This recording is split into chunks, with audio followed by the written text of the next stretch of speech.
Okay, what are we going to do?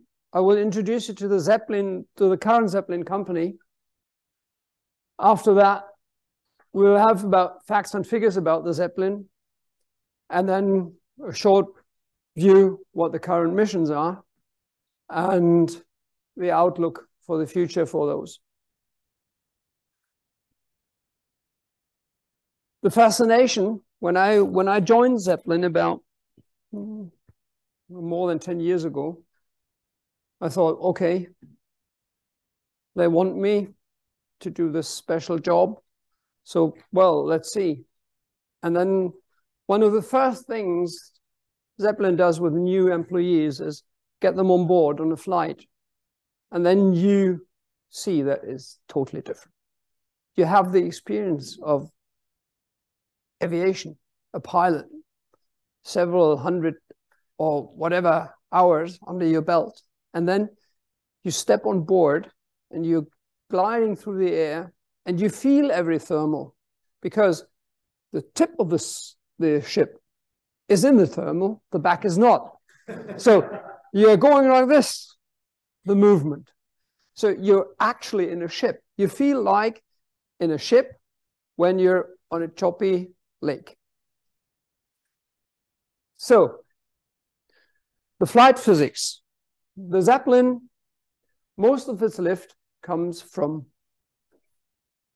aerostatic lift, which is a gas, a lifting gas, which is helium, because the German authority, especially the German authorities, are for, I think, historic reasons, not very keen on the combination of airships and hydrogen. Hydrogen would have an advantage, giving about 15% more lift per cubic meter. One would be able to have about 10% hydrogen mixed into helium. It would still be not flammable, but just the word hydrogen is a no-no. So the Zeppelin, and this is why they actually fly, because they generate part of their lift through their form or through the thrust. I'll come to that later. But the efficiency is very good. The Zeppelin can stay up quite long. For scientific missions, it's very good because you don't have rotors whirling the air around the platform. The scientific, for example, if you do scientific things for weathermen, we'll come to the missions later. Then you have a better platform.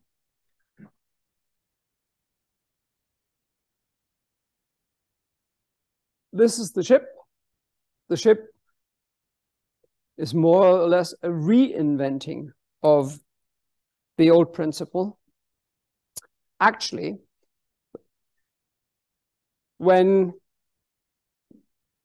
after the Hindenburg disaster in 1937, airships were more or less grounded worldwide, with the exception of a few navies who had some, the US Navy, Australians, they had a few for coastal survey and like Coast Guard today, but from the air. In Germany, the Zeppelin company, the Count Zeppelin, had quite a lot of money, which he put into a foundation. And the foundation that he had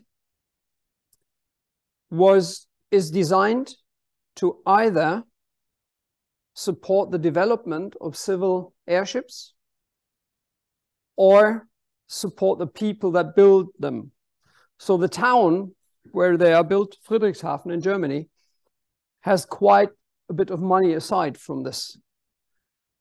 There is a town hall, and every child born in Friedrichshafen has the right to use this town hall for one life event.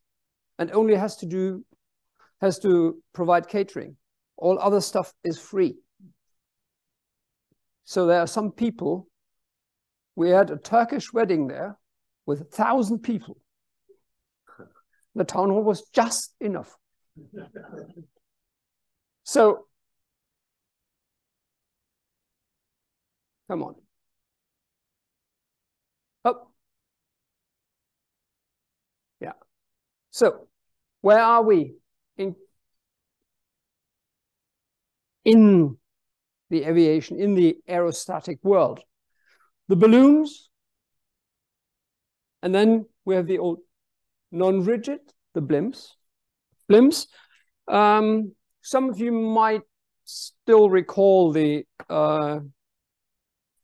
blimps from Goodyear, from the American company, or later in the 70s and 80s here in Britain, there was the company called Skyship, who had some blimps for advertising. And those are non-rigid airships. This is more or less a balloon with something attached underneath. A balloon shaped like a cigar, and then something attached. And then we have semi-rigid structures, either with a keel, and the rest is like a balloon, or with a semi-rigid inner structure. This is what the current Zeppelins are. And the traditional airships, like all the Zeppelins, Hindenburg, Count Zeppelin, and in Britain, the R series with the R101 as the culmination of the development. They were rigid airships. They have an internal rigid structure, are just covered like a K8, more or less, canvas, and have lifting gas cells inside. Because this is a lot of work, and it only works when you have big ships. We came to this, the semi-rigid structure. And the company came into being. See, semi-rigid structure. You have the inside longerons, aluminium. The cross beams are carbon fiber.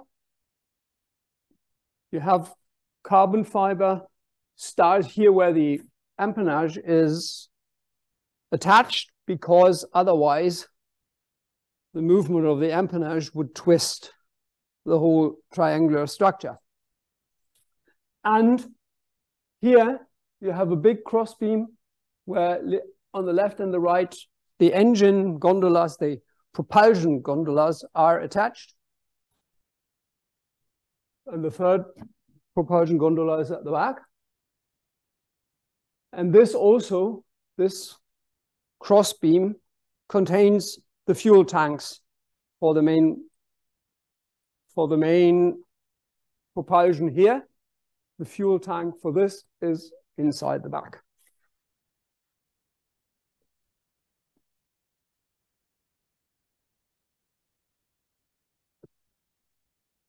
Yes? Oh, the mic. Sant has got the mic.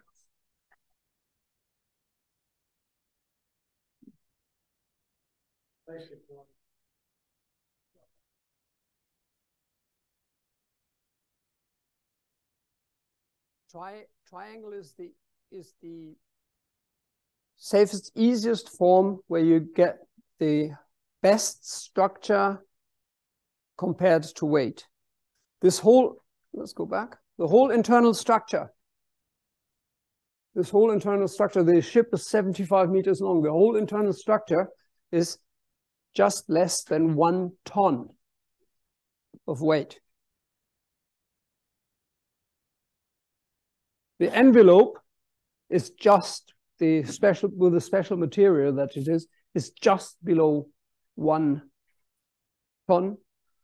And one of these here, they are identical, 3 of them. One of those weighs 175 kilos, the whole thing, including the fly-by-wire actuators and everything. So 360 degrees window. There is no separation between the cockpit and the passengers. The current Zeppelins, the more modern versions, have 14 passenger seats and a cabin like a porter cabin, a loo inside. You can take the whole thing out and have a 15th seat in there for passengers. But putting them in for short flights and then putting them in the cabins for longer flights and taking them out for short flights, it's too much work, and you have too long, the ground times would be too long for changing. So they just stay in, always fly with 14 passengers. Rather slow speeds. The best economic cruise is 45 to 48 knots. And despite Alistair saying it's annoying when you live there, no, it's not annoying. I lived there for 10 years. So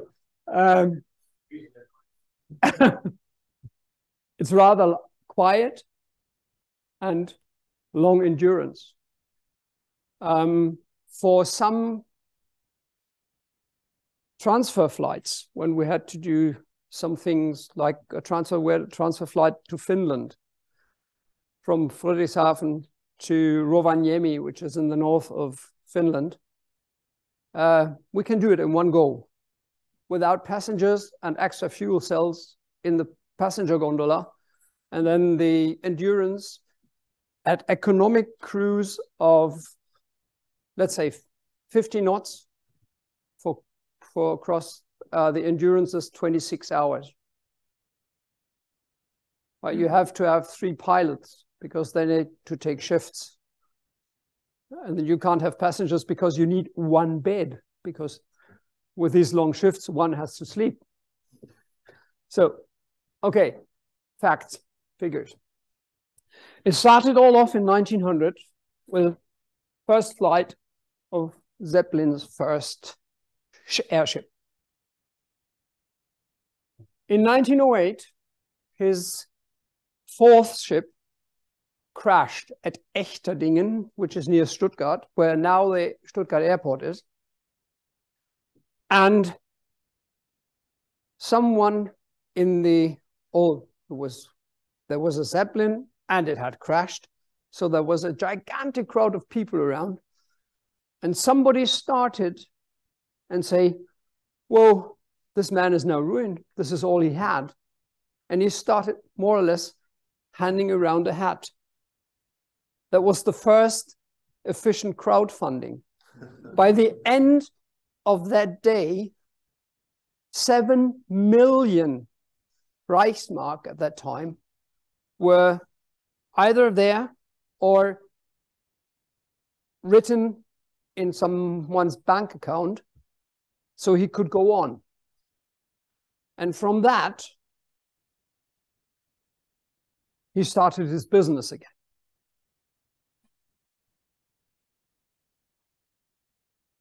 First World War, airships were used for bombing missions. We know all about that, still remembered. In 1924, we had the first cooperation with Goodyear in America. They started the Goodyear Zeppelin Corporation, and they built the big ships. Perhaps you might have heard about them, the USS Akron and the USS Shenandoah. And one of the ships was actually a German-built Zeppelin, which had to be given to the United States as a part of the reparation. And it was christened in the United States for the United States Navy. And then I talked earlier about it, the Hindenburg disaster in Lakehurst, 1937, where about 40 people died, most of them crew from the ship. and a few passengers. About 50 passengers and a few crew members were rescued. And then there's a long gap. And now comes the Zeppelin Foundation. Zeppelin said, has to be done for either the people or the development of civil airships. And someone said, but what if nothing of that happens? And then the foundation trustees said, well, then it might be open for other development. So some very, very bright people thought, now, if we start to develop an airship and prove that it's not economically viable to build and produce airships, then we might get the money for something else. So they started to build the first Zeppelin NT. And number 9 is now in the build at the moment. So it proved economically viable to go on.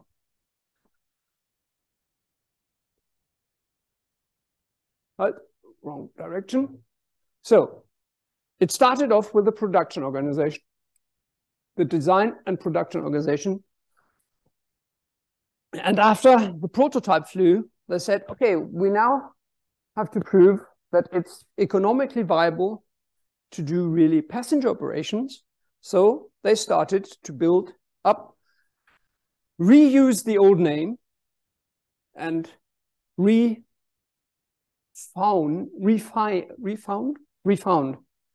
a new company for commercial operator, has an ATO now and has its own CAMO. But who built up in the first place? Oh, those were the people who wanted to get the money. Most of these companies currently in and around Friedrichshafen, like ZF, most of you have heard of the gearboxes. Nearly every car in Europe has a gearbox from Friedrichshafen, from ZF. This country was built up by Count Zeppelin to have gearboxes for his Zeppelins. MTU came from Maybach. Maybach, MTU, you know, the big engine company, took now part of Rolls-Royce. It came from Maybach. Maybach produced the diesel engines for the Zeppelins. Airbus, the part that develops the flight software and the fly-by-wire system, was originated from the company that originally designed the steering of the Zeppelins. So all of this, and they all wanted to have the money. So they started Zeppelin. This is the original part and the foundation now.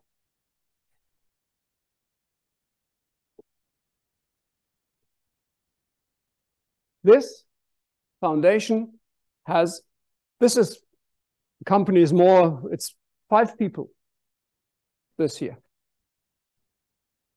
But they sit on the money. And they know where it should go. Okay. And Zeppelin now have all of this: design, production, maintenance, AOC, CAMO, and ATO. It's worldwide the only company who has all 6 certificates under one roof. The fleet today. In Germany, 2 ships are currently operated at Friedrichshafen. 1 ship is under construction, and how it looks like building up an airship, I will have just at the end, I have a video clip that we took in America, time lapse of building the 3rd of the ships that Goodyear ordered with us. And we did the final assembly in America. These 3 additional Zeppelins, The first one delivered in 2014 and the last one in 2019. That was Goodyear came because their blimps came to the end of their service life. And then they realized that the part of Goodyear that had the certificate to produce blimps had been sold. And the new owner wasn't interested in building blimps. So they came to us, to Zeppelin, and said, could we restart our combined company?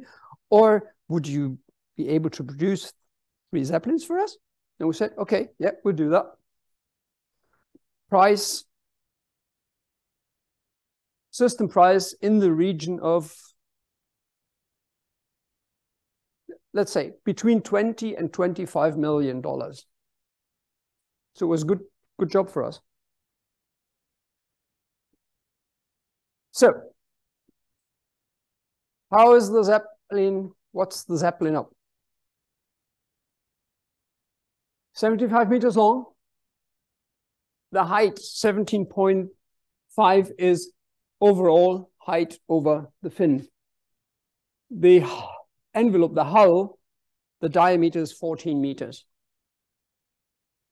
Service ceiling, we'll come to that later when we come to how Zeppelins are buoyant and flying.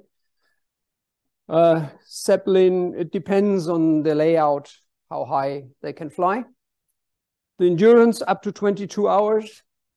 That's with the, as I said, with the extra fuel tanks. But this figure is also already no longer valid because now it's up to 26 hours. And the 620 miles is standard. The standard, not with the extra fuel. So with the standard fuel for just internal fuel, 620 miles is the normal range.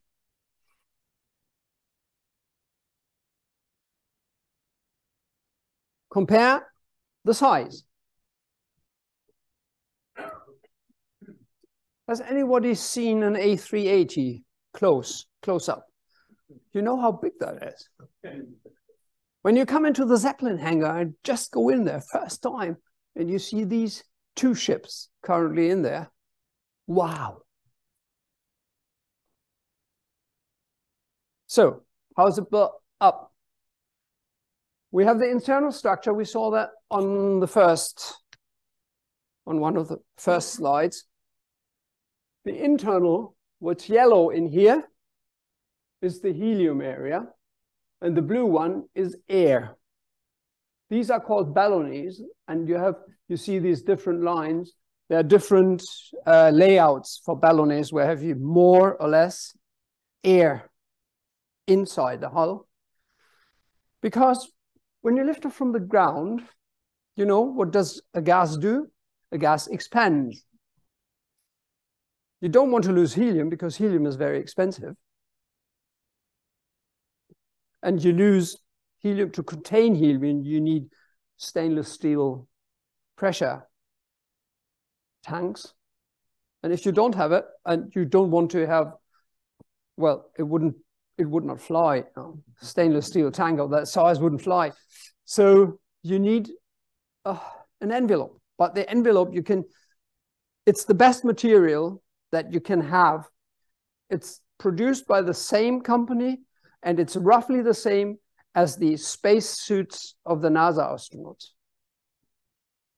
So it's airtight, definitely, but you can't get anything helium tight. So every Zeppelin loses about 10 cubic meters helium per day that you have to add.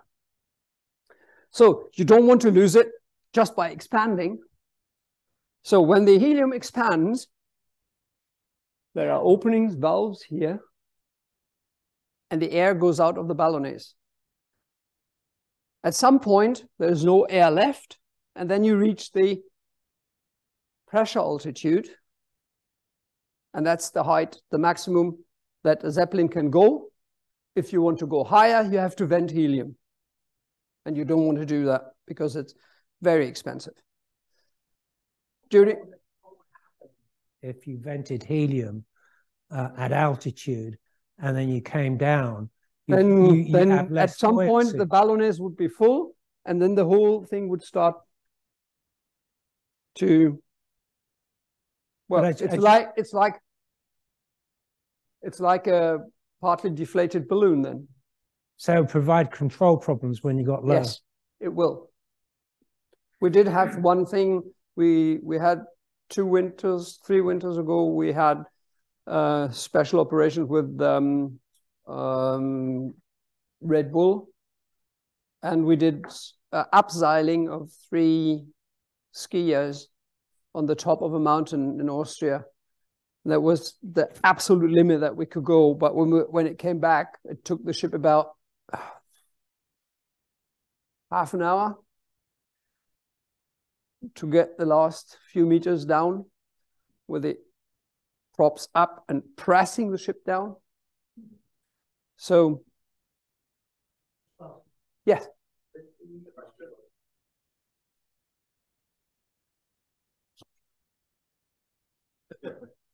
Yeah, the helium part there in yellow, well, in fact, the whole envelope, is it pressure? Is it atmospheric pressure, or is it actually a positive pressure relative to the outside? The pressure in the pressure inside the envelope is roughly overpressure of 0.35 to the 0.4 bar. And how is that maintained? With the ballonets. So you actually blowing up the ballonets, pumping them in or out? Yes. So you can actually make it descend without using the props by increasing the pressure in those bags. Yes, and you also can do buoyance. Yeah, so you can change buoyancy. If you, for example, if you pump up the front, the nose goes up. Yeah. And the nose goes up, yes, because you have more helium in the front than in the back. Yeah, so you're changing the pressure. We come to that later on. You're changing the pressure density of the helium effectively and changing buoyancy. Okay, thank you. So, and this is how it looks from the inside. When the annulus, all the helium is pumped out and stored in gigantic sacks in the hangar, with 4 of them, yellow gigantic sacks hanging. No, not hanging from the ceiling. We have to actually bind them on the floor. And it's pressurized with air so that you can go in, and there is a walkway installed so that you can actually look at everything on the top longeron. And here you see the black part are the deflated ballonets.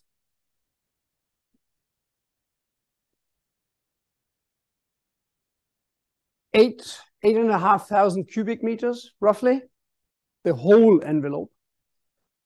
And therefore is 7,500 cubic meters of helium. Differential pressure, 5 hectopascal. These are the front, and we saw on the other slide, it's the front and the rear ballonnet. And this, you see, this is carbon tubing, and this is aluminum tubing. And there is a speciality on this, because when you put aluminum and carbon fiber directly towards each other, it chemically reacts. And this is also part why they are so expensive. Combining the attachment points are made of titanium, which doesn't react chemically with both sides. Propulsion system. We have 2 side propellers, which can go from horizontal to 120 degrees, and a tail engine with 1 prop being able to be 90 degrees down, and a lateral prop on the side. And this is now the thing why this Zeppelin is so efficient. Because, as we had at the beginning, 95% of the lift is done by aerostatic lift, by the helium. Well, there are 5% missing. And these 5% roughly is about 300 to 400 kilos. So you have either have this lift by moving this Zeppelin through the air with a slight angle of attack, and the envelope form, like an airfoil, gives some lift. Or when you are too slow, you take the engines and have them like rotors. Can go up and down because the props are fully thrust reversing. And now I have to exit this. And now there are the German slides. A little bit.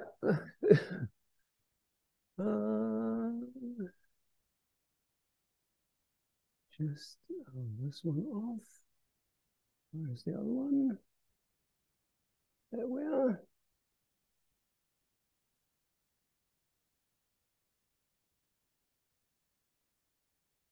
Die Steuerung means steering. So now just another short. This was Hindenburg and the sister ship, the 130. This is the current Zeppelin, and that's a jumbo. This size we will see in future. Not from Zeppelin, but we will see in future. In America, there is a company called LTA, Lighter Than Air. They use part of the Zeppelin design organization for parts of it, and they have no longer used equipment from Zeppelin for their proof of concept airship, which is currently nearly finished in production in Moffett Field in California. The current is called Pathfinder, this one. And the Pathfinder is 180 meters long. And it's only the proof of concept. The original one will be about a sixth longer than the Hindenburg. The Hindenburg was 245 meters, and the end product of LTA will be 306 meters long. Yes, and it's because there is someone who has the money, and especially the IT crowd might know who it is when I say Sergey Brin, the Google founder. He's a very nice guy, and he gives the money to the right people. My opinion. Okay. Ballonets. Air-filled ballonets. Near the ground, the ballonnet is full, in full size, near full size. Now you go up. The ballonnet gets smaller. Medium height. The helium expands like in a balloon. And the air goes out via valves. When you go higher, the ballonnet is nearly flat. In the end, it is flat. It's what the German says, the ballonnet is flat. And this is the pressure height and the maximum height without venting helium. And by changing the ballonnet fill stand, you keep the pressure of the helium constant. And it's all done by computers. The whole ship is flown by a side stick. It's fly-by-wire. Within every propulsion unit and within the empennage, it's only small hydraulic cylinders that do the work, but it's all electronically controlled. So you only have wires along everywhere. There's actually no rudder cable in any direction.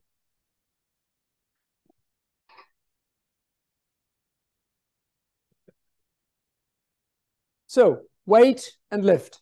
Weight, Gewicht. Lift is Auftrieb.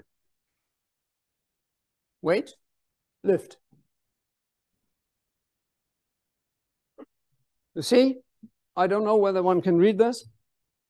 The nose up attitude is roughly 4 degrees.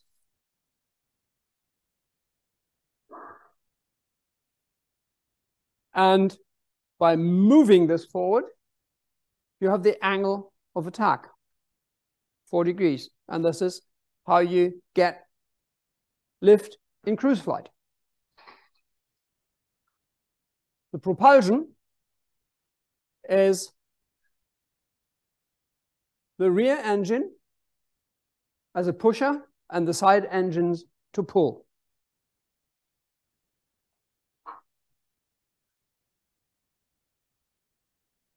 It's horizontal and it's horizontal at the back. So you just push the slightly raised nose through the air.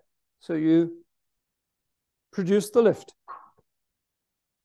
And the lateral prop on the side here that we saw on the propulsion unit, the back propulsion unit has one prop in flight direction and one prop lateral. This is in neutral. It's just running with no pitch of the prop. While you're in in cruise flight, you have the rudders and you have a side stick. The side stick, anyone who has been in a modern day cockpit of an Airbus, it's roughly the same size of side stick. You have your hand rest and you just do this. That's all. So,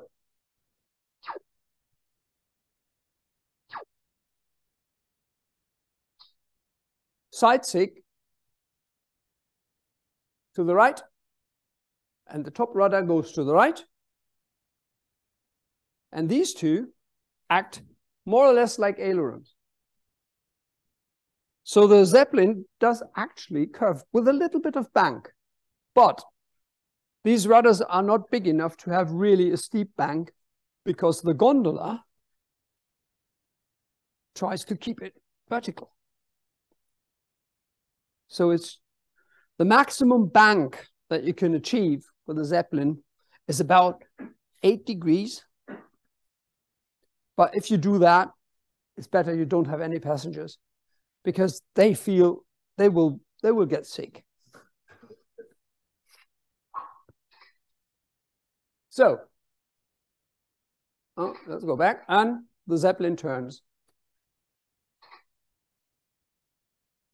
Stick to the back. Both go up. Center is fine. Nose goes up. Nose goes down like we have our elevator.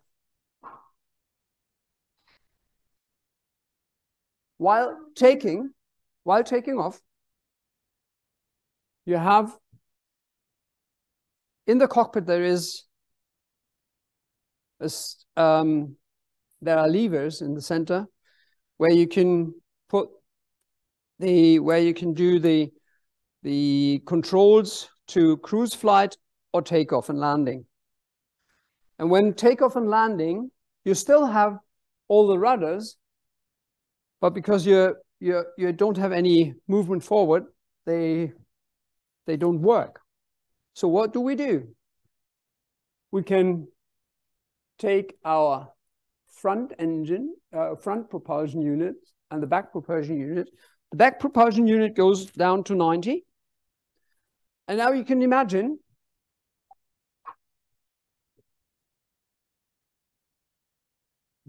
with a thrust you get some lift. And the back is now the elevator. Because you have thrust reverse, you can, with the thrust, you can get the thrust down or up. And so you move the airship. And the lateral prop with pitch plus or minus just turns the airship like the rudder normally does. On landing, you take the thrust to 120, and then you can adjust the thrust up, down, braking, or speeding up a little bit. The elevator is still the same, but you can adjust the thrust at the back so that the whole ship goes down or up. And the lateral propeller is the same again, like a rudder. So, and this is in Friedrichshafen, one of the ships. And I just have this as the last slide on this excursion to how to steer a Zeppelin, because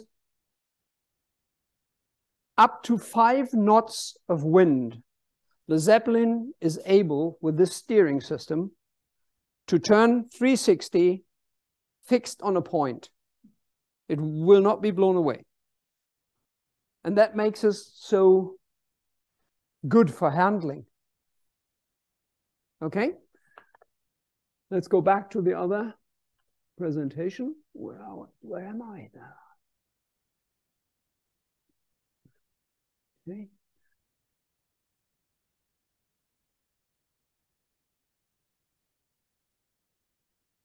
I don't want to save anything. That's the other one.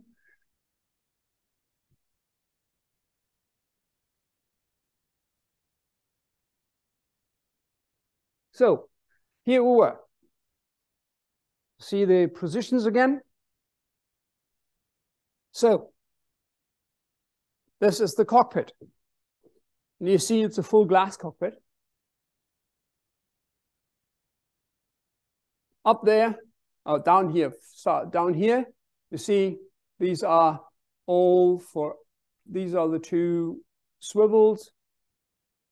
Here's 3 throttles, 3 times whatever you need for an engine. The engines are just ordinary Lycoming 0360. At the moment, Zeppelin is in the process of designing, starting with a rear propulsion, trying to get a hybrid propulsion unit, meaning it will be just a small engine, like the hybrid cars, a small engine, and the propulsion itself will be electric. It will be the future. The future of airships will be electric, with electric propulsions, either hybrid with a small fuel, diesel, jet-driven engine, or with hydrogen or fuel cell electric engines.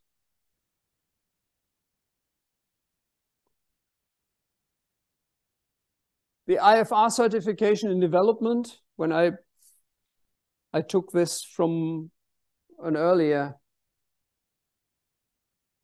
presentation, the IFR certification is finished, so they are also IFR certified now. The passenger gondola, as I said, 14 places, and these are the 2 rear seats, and people fight over them. Because everyone has to sit for takeoff and landing, but as soon as you reach the cruising level, especially for sightseeing flights, 1,000 feet, which is not high, you can walk around in the gondola. And the side windows here, there are There's one at the back left and one at the right front. You can actually open the window and can take your camera secured to your wrist and take pictures. Well, we have lost quite a few. If you would go to Lake Constance, you would find quite a few cameras in there. I'm pretty sure about that. Okay, it's space for 14 passengers or 15. I talked about the cubicle in the back. 2 crew. And the normal operations is 1 pilot. It's single pilot certified for those professional commercial pilots. It's single pilot certified. And normally, the second crew is cabin crew, which are, and in Zeppelin, are also pinch hitter qualified, if somebody knows what that is. Pinch hitter is a course where you can basically steer in case the pilot has a mishap of any kind or is no longer able. So the cabin crew would be able to steer the Zeppelin over the field and then just shut down and would slowly sink. Because it's slightly heavier than air, it would slowly sink. And even with the maximum load, the sink rate would not exceed 6 knots. So perfectly safe. Ground operations. I talked about the system price because you need one of those, at least one. Zeppelin has 2 for each ship because when you go cross-country somewhere, you need a mast truck where you go to. Otherwise, you can't fix it. You can't stop. So going somewhere, transfer flights is always 1 mast truck is at the end, 1 is at the beginning. So the Zeppelin goes over, then the mast truck goes. And if you have to go on, the mast truck just goes on to the next. So it's like frog hopping. Yeah. With this mast truck and with the ground operations, normally a blimp, I don't know if anybody has seen a normal blimp landing. They come in, they have big ropes on the nose and people running and grabbing them and stopping them. We don't need this because, as we saw before, that we could actually take off and land like a helicopter. So for normal ground operations with passengers, the ground crew is not 20 like a small-sized blimp, but 4. 4 people, you could do everything with 4 people on the ground. Makes it more efficient. Passenger change. The group of passengers who come to the airship are spaced. 2 go in, and then the first 2 go out. Otherwise, if everybody would go out, oh, bye, Zeppelin, would be gone. Yeah, what do we do when we get the Zeppelin to the hangar? We don't want passengers in the hangar. Ah, very nice. In the floor of the gondola is a big water tank. This water tank can take 640 liters of water. And on the side of the gondola, on each side, 2 compartments that you can open from the outside. And in there, that's why the ground crew are very strong people, so-called shot bags, which are bags with lead, 10 kilos per bag. So you just chuck them in. And at the end, at the rear wheel, you also have a ballast box that's hung in, and you put ballast in there.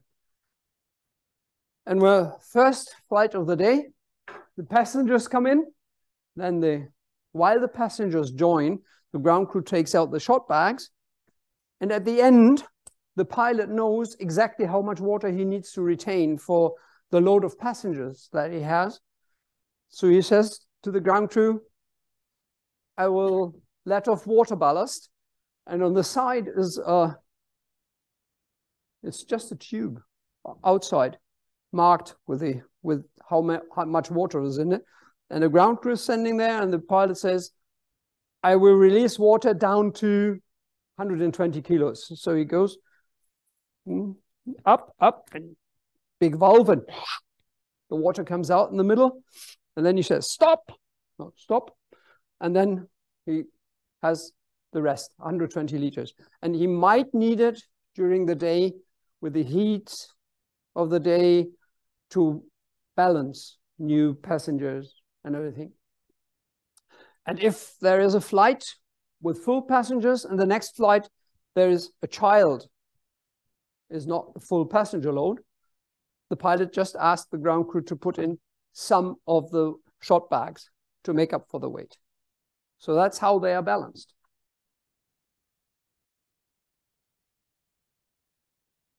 And the hangar space in Friedrichshafen, 2 to 3. Yes, we did have 3 in there. It's perfectly fine. From ground to the middle, the hangar is 35 meters high. And therefore, over Christmas, when you have, in Germany, they have more holidays over Christmas time. So we have 4 holidays, 2 days working, another few holidays over New Year's Eve and New Year's Day. And then in Germany, all over Germany, Epiphany is a holiday, so with a weekend. So they close down at Christmas and start after Epiphany, because heating up that for just 2 days working, the treasurer knows what that means. So that's why they close down. So coming into this hangar and seeing these 2 gigantic ships in there, if you ever make it to Friedrichshafen, they do hangar tours. So you can actually go in there and have a look. And not far from there is the old, inside Friedrichshafen, in the town, next to the Lake Constant shore, is the Zeppelin Museum, where they have rebuilt the passenger part, hull part of the Hindenburg. And there is the whole history of all the airships is in this museum. It's very good. And I don't get money for advertising. So, passenger terminal.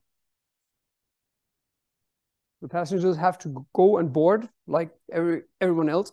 The only and decisive difference is you have to do the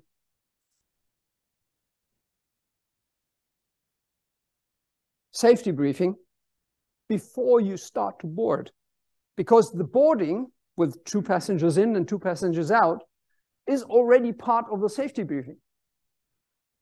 So in this passenger terminal, they come in to the check-in. There's a little bit shop with it. They get checked in, then they are called up for the next flight for Lindau, starting 1300, is now for boarding. Please proceed to the gate. So it's like a real, no, it's a real airport anyway. So then they proceed there. And there are 2 of the briefing boarding. And there you get your, do you have any knives or anything? Yeah, there is a tray, you put it in, you can get it back when you come back. Then there is safety briefing, where they do this like the cabin crew in an airliner. Then it goes out, there's a bus, gets them to the airship and gets David. Do you weigh the passengers? No, we don't weigh them, but when they book, they have to give a range, in which range they are. And if some passengers, if the check-in crew is in doubt, then the passenger is asked to step aside. And the way they are asked to step inside, they don't know that there is scales in the floor. So we asked them, is it correct? We thought you might. Oh. Sometimes people say, yes, actually, I'm in the next range. Well, some people say, no, I'm what I stated. Okay. And we tell the pilot, he's in the next range. So, and there is a restaurant, and you see the glass front there. That's where the takeoff, the areas, the takeoff and landing area is. And there is also a terrace out there. You can sit there and watch them coming and going, passenger changing. So that's the experience that one can have with the Zeppelin. So what about the missions? I already said something about missions. So let's go to it. We have first and foremost passenger flights. That's where it all started. We just had this Zeppelin experience. The other one is aerial advertising. To change this, this is a very, very thin, it's like a decal, like a sticker that you could put on the outside. But also these ships have the possibility you can attach light frames for night flying, night advertising. But if you have these on the outside, each weighs quite a bit of, we don't like to use them because they prevent us from passenger flying. Because the equivalent of the two boards, the two billboards on the outside is roughly the equivalent of 5 passengers. So Goodyear, for example, they don't do a lot of passenger flights. They only do passenger flights for charities. They use them mostly for aerial coverage of sport events like NASCAR races, American football, and whatever they have. They use them all over the years, and they still do. And that was funny. They had blimps. I told you about this, that they came to us and asked us. The Americans, the Goodyear, they still call them Goodyear blimps, because the 60 years or so from the early, or now 70 years, Goodyear blimp was a household name in America. And they wouldn't call it Zeppelin. Never. They still call them blimps. Okay. Aerial advertising and coverage of sport events. Special missions.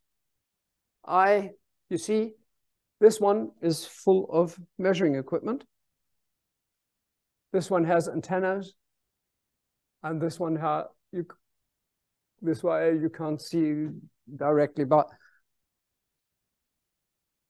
with this Clockwork Ocean campaign,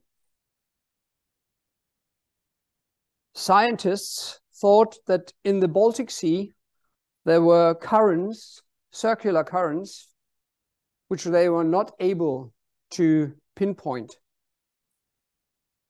So they started and asked us, you can stay in an area for 12 hours or so? Yes. Would it be possible to stay in this point for 12 hours? And we pack all our stuff in there and watch the ocean, watch the sea, actually. And so they started.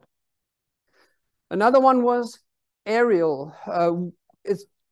We have a platform that we can attach on top for scientific equipment, especially to measure air. And because the Zeppelin can stand somewhere, hover, and the top, there is no influence whatsoever of airflow or rotor flow, you can acutely measure molecules up there. So we had this campaign. One campaign was in Italy. The second part was in Rotterdam in an industrial area. And the third part, and that was why we went to Rovaniemi, that was in the Arctic Circle. And the scientists released a radioactive molecule, four or five. They counted the molecules that they released in Italy. And half a year later, they got one of them, they caught one of them in Rovaniemi. So they could see how the circulation of air was about Europe. So those are the scientific missions where they like to use Zeppelins. And you saw 3 Zeppelins in Friedrichshafen, 3 in America. Number 9 is just built. Where are the rest? Where's 3? Well, number 1, the prototype, was sadly destroyed in a hurricane in Botswana, in the south of Africa. While we had a commission there, we were down there for 2.5 years until the ship was destroyed with special equipment,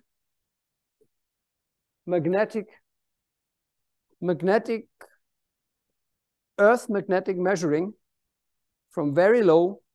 It was all night flying because there was no thermal movement by night in the desert in Botswana and Namibia and the north of South Africa, hunting for diamonds for De Beers. Because diamonds, I didn't know that beforehand, diamonds are clustered in old channels, chimneys of old volcanoes. And because it's very much coal, diamonds is very, very hard compressed coal, these coal mines, they influence the Earth magnetic field. So by going straight, like mapping, magnetic mapping, we were able to provide maps so they could pinpoint. There is probably an old volcano. So let's start to dig.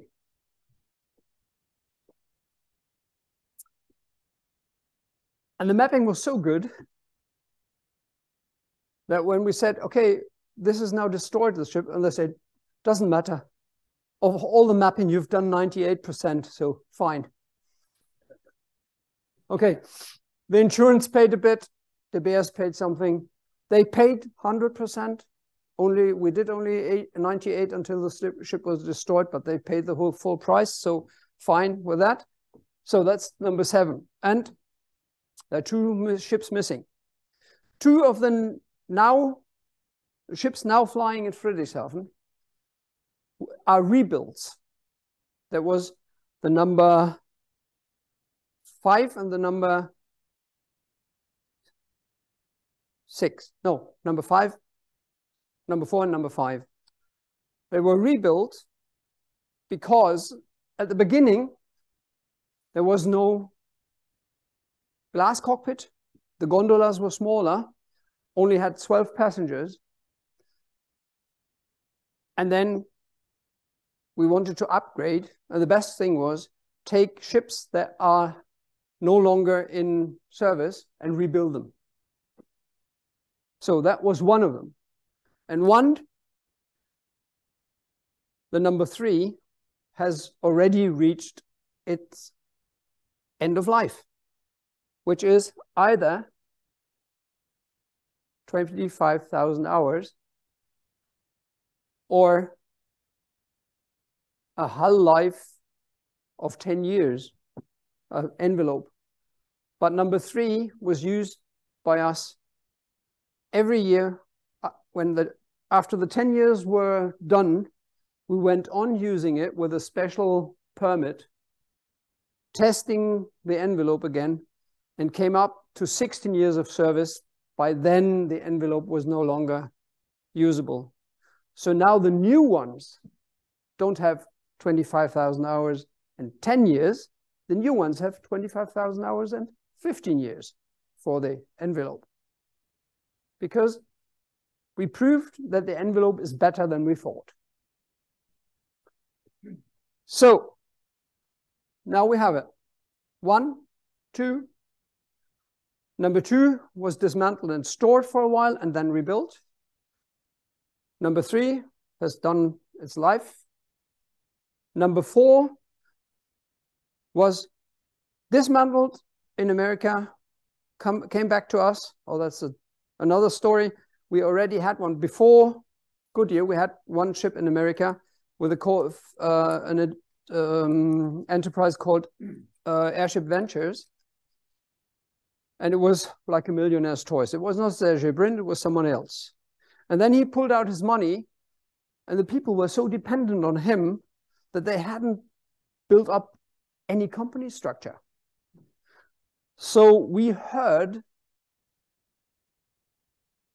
at the end of November, we heard that this company would like to go into Chapter 11. Bankruptcy. And that's Chapter 11 under American law means that any asset is frozen. But the ship did belong to us. It was only leased. So we put together a crew, went over on the 6th of December, and at Christmas, the whole ship was dismantled in containers on the way back. And then they could file their bankruptcy. They did, but our ship was at home. And rebuilding it, we also upgraded it. It didn't get a new number, but the number 2 was then production number 5 because we did so much on it that it's practically a new ship with old parts used up. So another special mission, perhaps, no, most likely, we will see one of the ships, the one with the, in Germany, at the moment, there's one with Goodyear branding because Goodyear did offer a good contract with aerial advertising on one of our ships so that we can cover sports events in Europe. And next year, summer of 23, there is a big golf event. I don't know whether it's St. Andrews golf course or Glen Eagles, but one ship will be up here in Scotland for this. And if they go to St. Andrews, they will try to be at Lucas. And if they go to Glen Eagles, we would like to find a way that we can have it here without obstructing our operations. Well, you know, 75 meters of ship, even if we would have the mast truck on the farm track, it's a 150-meter circle that needs to be free, you know. We'll see. But if so, if they come up here, and regardless of where they are, I think we will be able to manage an expedition there with the club to have a look at it. Okay, so where have we been? Currently, Germany, Austria, Switzerland is permanent. Goodyear in America. All that's dark blue was past operations. The 2% that were missing was the part of Namibia here. So we did South Africa and we did Botswana. We had a tour for BMW down here. We had the operations up here. Partly revived is France. There's some France, Belgium, and Netherlands because of Goodyear, and Italy because of Goodyear. The big races like Monza in Italy, car races, or Spa in Belgium, or France, the Le Mans 24 hours. And Britain revived with, they were here for, what did they do? They were here this year. They were at Damons Hall station for 4 days for Brands Hatch. There was something in Brands Hatch. They did aerial coverage for TV stations. So that's the worldwide employment. Oh yes, the Japanese had it, and this ship, sadly, the Japanese authorities, we can be happy to live in Europe. They bought the ship, they had everything in place, and they started operations. They had 2 years operations, and by the time they only had the possibility of aerial advertising, because it took the Japanese authorities 2.5 years to give them the certificate for passenger operations by the time they were bust. And we bought the ship back. Sadly, but we still have three of the Japanese ground crew working in Friedrichshafen with us. Okay, I think that's it. David Scott said just the walk on the moon was nicer. And quite a few of the astronauts have been to Friedrichshafen, and they like it. They always return. Okay, thank you very much. That was it.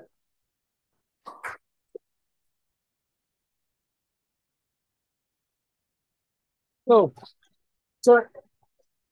if you have any questions left, just fire off. Are you building more? Well, at the moment, there is one that's, can you leave that on? I just want to, I promised you in the background, a time lapse of the build of a Zeppelin.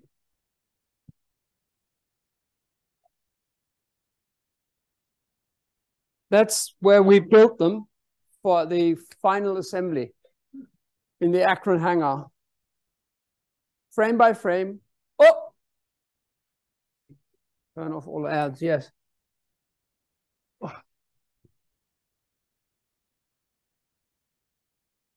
No, I don't want to turn off all ads. I just want to.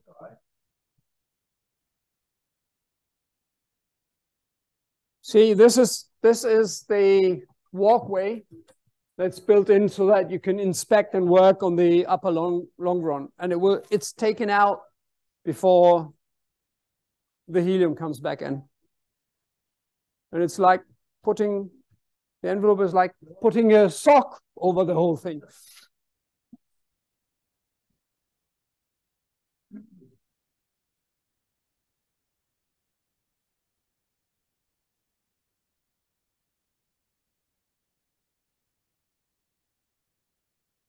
And while you're working on mantling, it's hanging up in the hangar.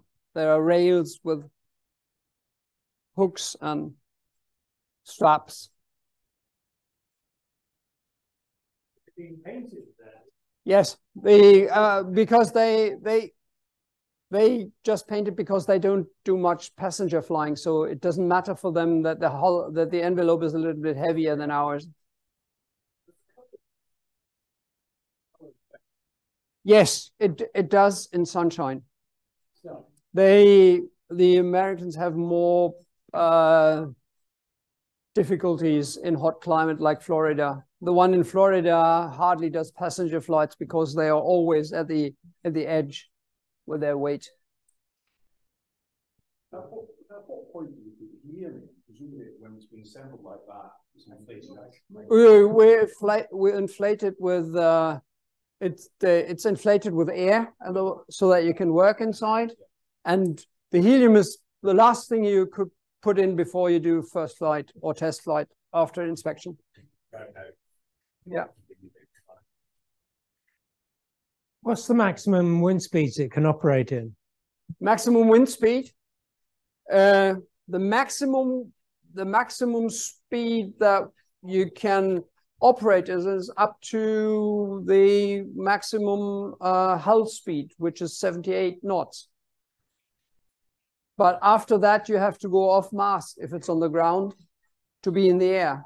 Otherwise, the hull will be pressed in when you're on ground. You see here the swivel of the engine.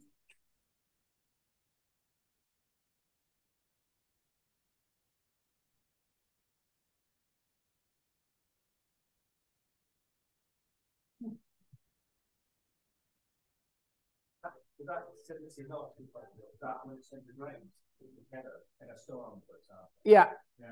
And the 78 knots is the maximum, the VNE. It's the VNE because over 78 knots, the pressure of the hull is not enough to keep the shape of the hull. So the static, the dynamic pressure on the hull would press in the hull. So that's why. No, before that, the pilots would hop in and fly. Yeah, the pilots would just hop in, and therefore there's always a pilot on standby 24 hours when the ship is outside the hangar. And there's always, when the ship is not in the hangar, there's always a pressure watch on board, one of the ground crew.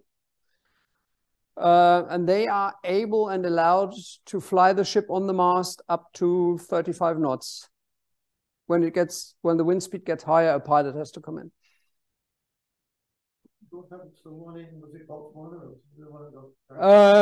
That was. Can you use the mic? Sorry? Use the mic. Yeah, the one that was Thrash, was it in Botswana? The one that yes, was in strong wind. Standing. No, it was not strong wind. It was standing on the mast with the nose on the mast, and then a very strong thermal hurricane type thermal came and lifted it vertical and flipped it over and crashed on the back. Okay, difficult to deal with that one then. The guy, well, was there a glider nearby? There was a crew in there, and he thankfully didn't even have a cup. He just stood there and more or less walked over the nose of the and stood up. And when it crashed, he was standing on the roof of the inverted gondola. And then he had the whole cushion of the airship underneath when it crashed. Okay, thank you. One of the questions, totally unrelated, to do with these bags inside.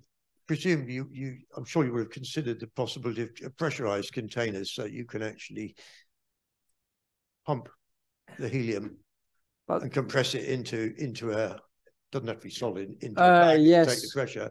Is it the weight of the equipment that would prevent you doing that? Yes. Compressing helium, you need quite a big machine for a tiny amount of helium that you can press back in. Okay, thank you. So that's why we use these big helium bags to keep them. Okay, thanks. Is there any possibility of putting solar panels on the, or are they too heavy? You've got this massive expanse on top of the yes, the current technical issues will be solved in some years.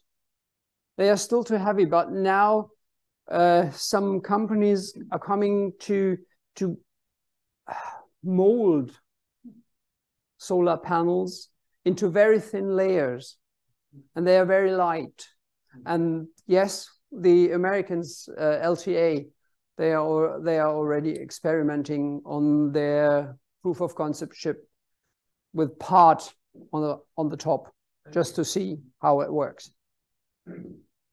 I have two questions, if you don't mind. The first one, there was the big gap between the Hindenburg disaster and then New Zeppelin.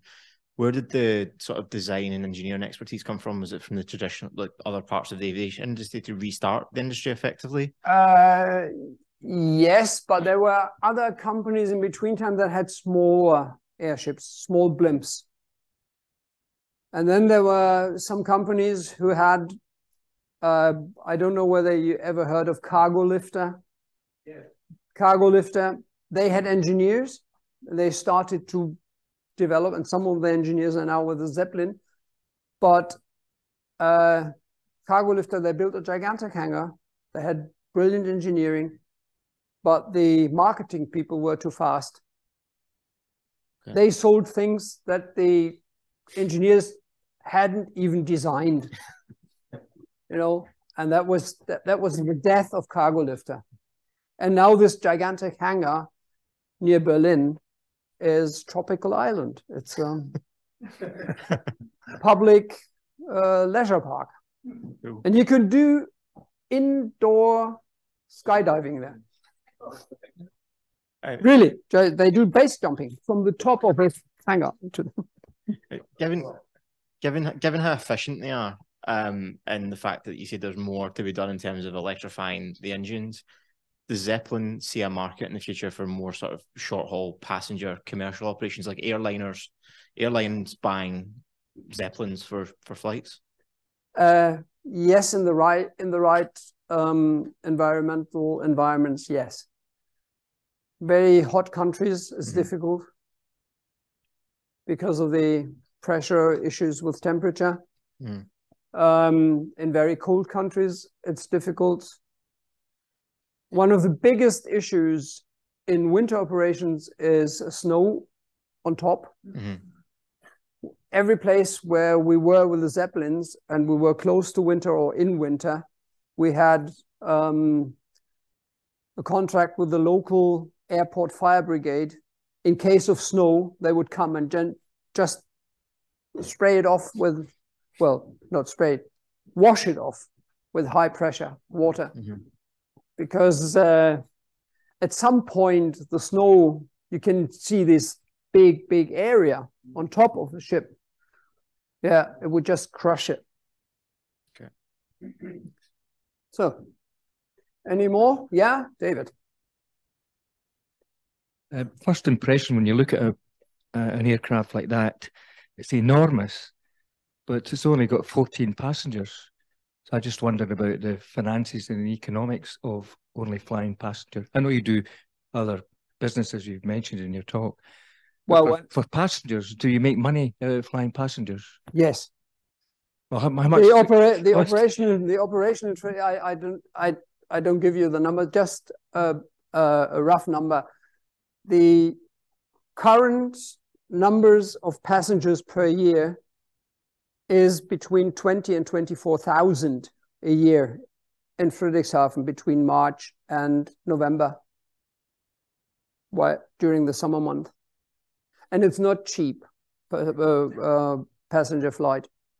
So I'm not quite sure, but I think the half-hour flight is about 300 euros.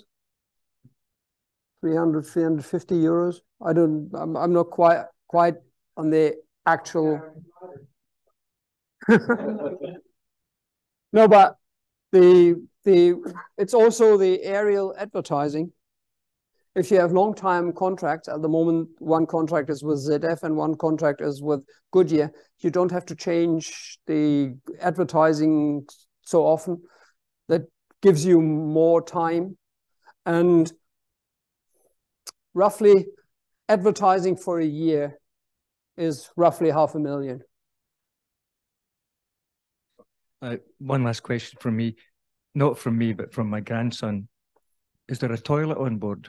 Yes, that was the cubicle. That's the cubicle. Yeah, okay. The cubicle in the back. Yes. Mike, over here. Andrew. Thanks. You mentioned that the company is an ATO, which kind of leads to the obvious question: is, are trial lessons available? Yes. No. As a pilot, you can do. They have, when you go to their website and search for it, they do pilot experience. You can go with any license what you have, or even if you don't have a license, you can do a pilot experience. It's rather expensive. It's a weekend, one day theory, and the next day flying, and every participant is on the controls with an instructor next to him for 45 minutes. Yes. Probably cost equivalent to half an hour in a Spitfire. Roughly, yeah. Roughly. Yeah. Okay, thanks. Okay. Any more questions? No? Yeah? Lachlan, please. I was wondering, does the Airlander thing down south, the sort of twin enveloped thing down south? I was just wondering, if you had any thoughts on that sort of project? You mean the company is called Hybrid Air Vehicles? Yes, that was it. I didn't remember that. Yes. Actually, their chief design officer is also a fellow pilot. So he is a power plane instructor too. Yes, they are trying to avoid the cargo lifter mistake by selling things before they designed it. They have the proof of concept ship that flew the Airlander. It was damaged on ground.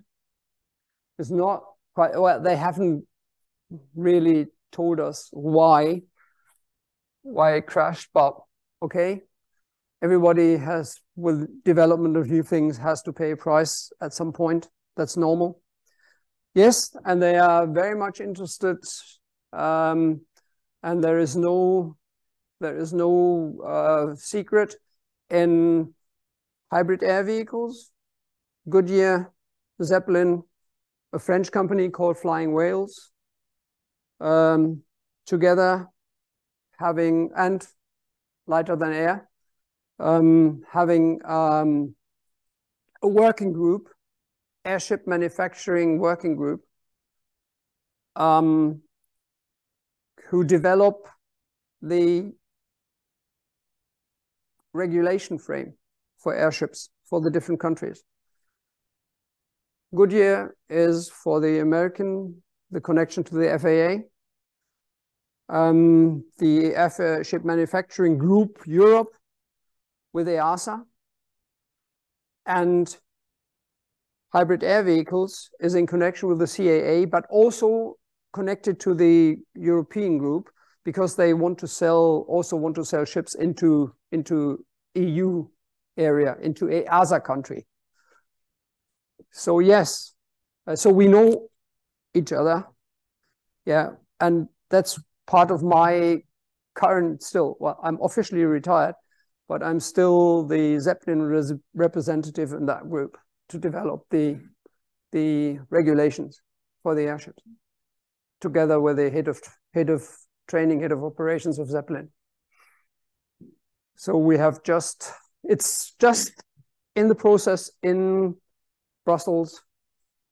We've provided the first draft of the OPS, of the FCLs, and of the CAT and ED parts. So we'll see what comes out of that. And that's still a little bit of work. My boss only let me go into early retirement so that I could come to Britain before the deadline for EU settlement scheme last year. And he only agreed to me retiring after me signing the consultancy contract. So that's why I still have quite a lot of work to do for them. Okay, any more? Yeah, Scott, come. Silly question maybe, but has any modern airship docked at the Empire State Building in New York? No, and the reason is because the docking station for the old ships are still on the Empire State Building, but the old airships that docked there had the passenger part inside the rigid frame, and they had the exit and entrance for this in the nose, directly at the point. You can't dock. Well, you could dock, but you can't get anybody in or out. So that's why it's not done. The Goodyear people have thought of that. The FAA would have nodded it off, but then they stood and said, we can't.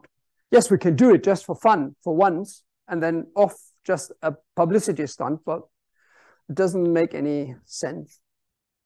There's no point in it. Okay?